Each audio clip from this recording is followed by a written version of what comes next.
कि जो लोग भी कानून का उल्लंघन करते हैं, जो लोग भी अपराध कारित करते हैं, वैसे ऑफेंडर को, वैसे अभियुक्तों को बिल्कुल सजा दिला करके उनको अपराधी की श्रेणी में खड़ा कर दिया जाता है। मुख्यमंत्री नीतीश कुमार 20 वर्षों से निर्विवाद रूप से सत्ता में काबिज हैं, मुख्यमंत्री हैं, लगातार दौरा कर रहे हैं, लेकिन विपक्ष कह रहा है सरकार का सारा कंट्रोल बीजेपी के हाथों में चला गया है। क्या कहिएगा अंजुम जी, आपके जो मुख्यमंत्री हैं सरकार वो नहीं चलाकर आरएसएस के लोग सरकार चला रहे हैं क्या? देखिए, विपक्ष के पास कोई मुद्दा बचा नहीं है। सबसे दुर्भाग्य मैं कहूँ ये भी है ना कि नेता जो हमारा विपक्ष है, बिहार की आवाम ने उनको एक बहुत बड़ा कॉन्स्टिट्यूशनल ड्यूटी दिया हुआ है बतौर लीडर ऑपोजिशन, बतौर विपक्ष को लेकर के। लेकिन जो कर्तव्य होता है, संवैधानिक कर्तव्य होता है आवाम के प्रति, विपक्ष का जो एक रिस्पॉन्सिबिलिटी होती है, हमारा बिहार का विपक्ष उस उत्तरदायित्व को नहीं निभाते हुए दिख रहा है। हमेशा आप देखिएगा अनर्गल आरोप प्रत्यारोप में, जिसका हकीकत से कोई वास्ता, कोई लेना देना नहीं है। अरे भाई, 20 वर्षों से माननीय मुख्यमंत्री नीतीश कुमार जी के लीडरशिप में बिहार की आवाम विश्वास जताते हुए बड़ा जनादेश देती रही है बिहार को आगे ले जाने के लिए, अपने बच्चों के भविष्य के लिए। तो विपक्ष को अगर कोई जो काम हो रहे हैं, योजनाएं चल रही हैं, स्कीम चल रहे हैं, बिहार का डेवलपमेंट हो रहा है, तमाम वर्गों का विकास हो रहा है, अगर कुछ विपक्ष होने के नाते उनका ये दायित्व बनता है कुछ सजेशन से सुझाव हो कि तो वो दे। ये अनर्गल ही टिप्पणी है ना कि आरएसएस चला रही है सरकार। अब सोच सकते हैं कि हमारा विपक्ष कितना हताशा में है, हमारा विपक्ष कितना परेशान है, कि ये भी मानसिक संतुलन वो खो बैठा है कि वो किस तरह का स्टेटमेंट दे रहा है। लेकिन आरजेडी के एक बड़ा सवाल है, श्वेत पत्र की मांग कर रहा है आपकी सरकार से। 20 वर्षों में आप लोगों ने क्या किया?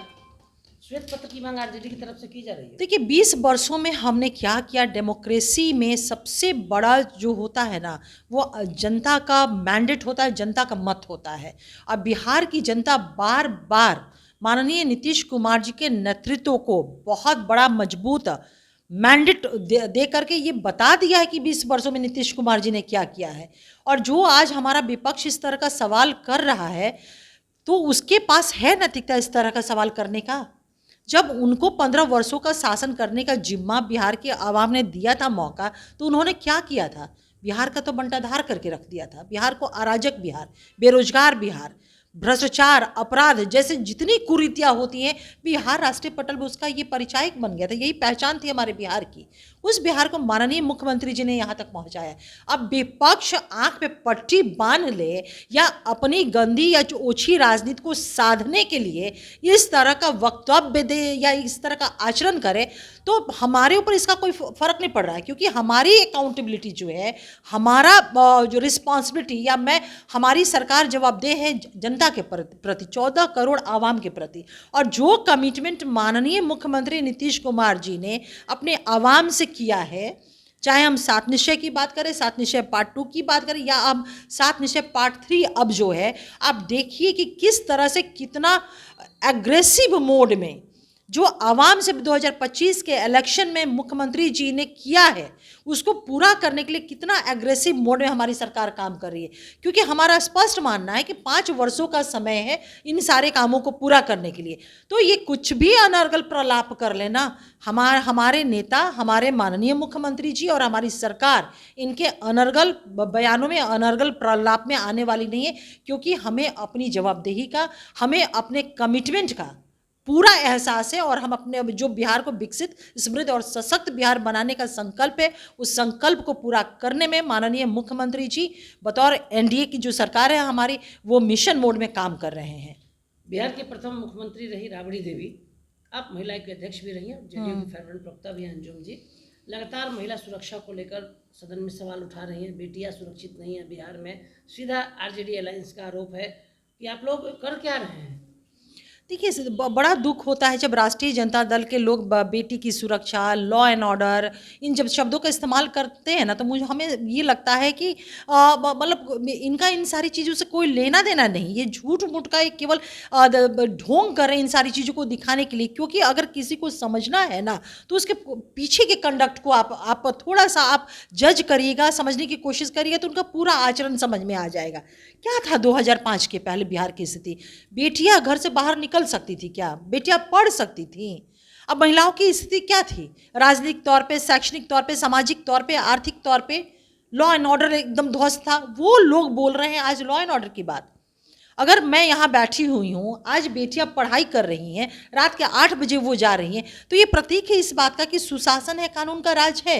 देखिए एक चीज़ मैं कहूँगी, मैं क्या कहूँगी, ये सत्य भी है कि आप क्राइम फ्री समाज का दावा कोई नहीं कर सकता है।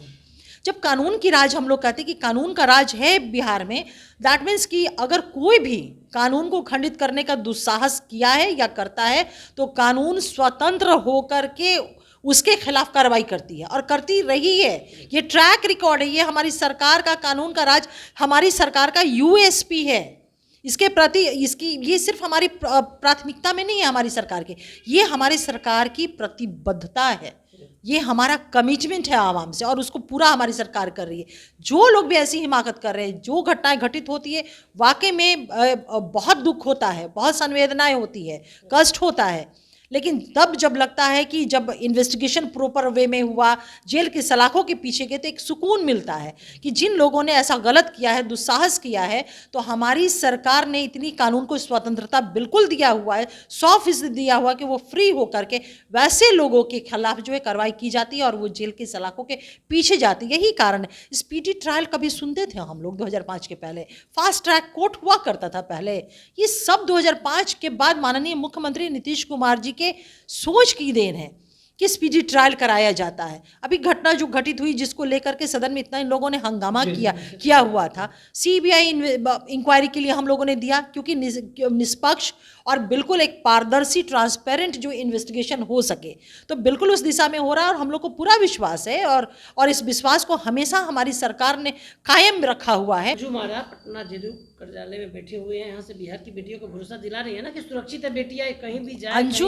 अंजुम आरा को बिहार की बेटियों को भरोसा दिलाने की आवश्यकता नहीं है। माननीय मुख्यमंत्री नीतीश कुमार जी 20 वर्षों से जो उन्होंने काम किया है, ये माननीय मुख्यमंत्री नीतीश कुमार जी का यूएसपी ही है कि बिहार की बेटियां और महिलाओं को पूरा भरोसा है, तभी वो अपने घर से सैकड़ों मील की दूरी पे अपने मुस्तकबिल के लिए, अपने अरमानों को पूरा करने के लिए, अपने सपनों को साकार करने के लिए बड़े बड़े इंस्टीट्यूशन में, कॉलेजेस में, स्कूल में, कोचिंग में वो पढ़ाई कर रही हैं और डॉक्टर, इंजीनियर, डिप्टी कलेक्टर, विभिन्न पदों पे, चाहे वो स्वास्थ्य सेवा हो, प्रशासनिक सेवा हो या फिर जो सेवा आप कह लीजिए, तमाम सेवा में आज हमारी बिहार की बेटियां विराजमान हैं।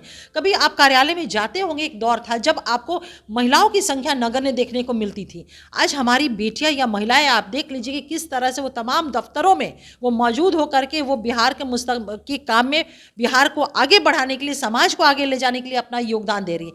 ये माननीय मुख्यमंत्री नीतीश कुमार जी के कार्यों का भरोसा ही है, जो बिना खौफ के, बिना डर के अपने सपनों को साकार वो कर रही हैं और बिहार को आगे ले जाने में, विकसित, समृद्ध और सशक्त बिहार, जो माननीय मुख्यमंत्री नीतीश कुमार जी का संकल्प है, बिहार की बेटियां, बिहार की महिलाएं उस संकल्प को पूरा करने के लिए वो अपना बेस्ट दे रही हैं। ये मुख्यमंत्री जी का, हमारी सरकार का भरोसा ही है। तो धन्यवाद। आप अंजुम आरा को सुन रहे थे।